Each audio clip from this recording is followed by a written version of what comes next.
So multisensory teaching is what it says on the can.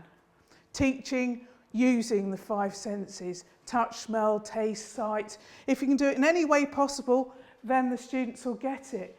And dyslexics find it really difficult to sequence things. It's really hard, so you've got to have a variety of different ways. And demonstrations here now. Okay, this is Grandpa's house. You've got to remember the sequence, and you've got to remember things in different rooms. You can use this as mind palaces. Grandpa lived at 99 Priory Road.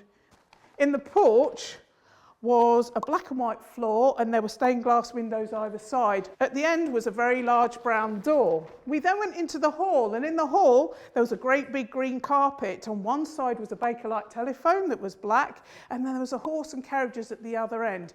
This then led into the bedroom, as my sister reports that there was a very large bedspread with an elephant on it. We used to jump from this green settee onto the bed, and there was this sort of French dressing table. On the back of that there was a back scratcher, and we used to jump on the bed and scratch one another's backs with the back scratcher. We found that quite fun.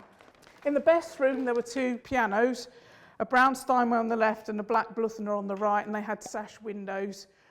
Here, the dining room. The dining room had a great big table, and it had about 12 chairs around it with a blue carpet on it.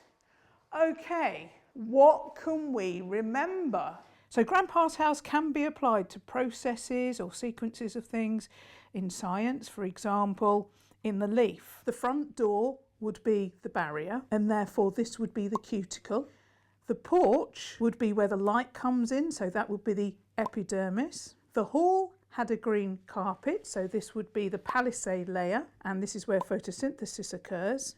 The bedroom, we would jump from the green sofa onto the bed, and that would be like the spongy mesophyll cells, and oxygen moving between those spongy mesophyll cells.